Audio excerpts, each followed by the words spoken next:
एक छोटा सा द्वीप लोहे की जंजीर से मजबूती से बंधा हुआ था। जब शियाओ शुआई और उसके साथी करीब पहुंचे तो उन्हें पता चला कि बंधा हुआ द्वीप नहीं बल्कि एक बहुत बड़ी सुनहरी मछली थी। सुनहरी मछली रो रही थी और दुख से उसकी आंखों से आंसू बह रहे थे। असल में जब वो खाना खा रही थी तो गलती से समुद्र में एक मछली पकड़ने वाली नाव निगल गई थी।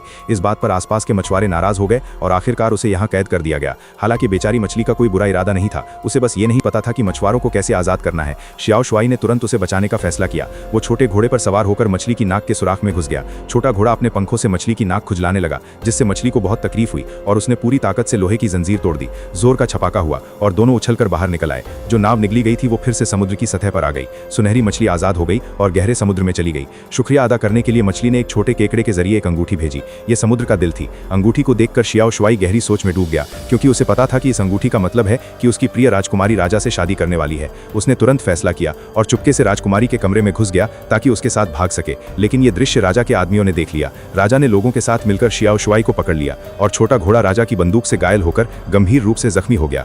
लोगों के सामने अपनी ताकत दिखाने के लिए राजा ने 3 बड़े देग तैयार करवाए। एक में उबलता हुआ पानी, दूसरे में बर्फ जैसा ठंडा पानी और तीसरे में उबलता हुआ सरसों का तेल। घोषणा की गई कि अगर शियाओ शुआई इन तीनों देगों में कूदकर जिंदा बच गया तो उसे छोड़ दिया जाएगा। उसे पहले देग में धक्का दे दिया गया। राजकुमारी ने जल्दी से अंगूठी उतारकर देग में फेंक दी। अगले ही पल शियाओ शुआई बाहर निकल आया और दूसरे देग में जा गिरा। फिर वो तीसरे देग में गिरा और काफी देर तक बाहर नहीं आया। राजकुमारी निराश होने लगी। इसी समय एक डैंडेलियन का फूल देग में गिरा और शियाओ शुआई सुनहरी रोशनी के साथ बाहर आ गया। असल में ये सब घायल छोटे घोड़े की वजह से हुआ था, जो दुनिया के आखिरी किनारे तक गया और जीवन का फूल ले आया था। राजा ने इस बात पर यकीन नहीं किया और खुद उबलते पानी वाली देग में कूद गया। अगले ही पल राजा के साथ एक बुलबुला बाहर निकला, जो उसे उत्तर पश्चिम की ओर ले गया। इस तरह शियाओ शुआई नया राजा बन गया और फिर वो राजकुमारी के साथ हमेशा खुशी से जीवन बिताने लगा।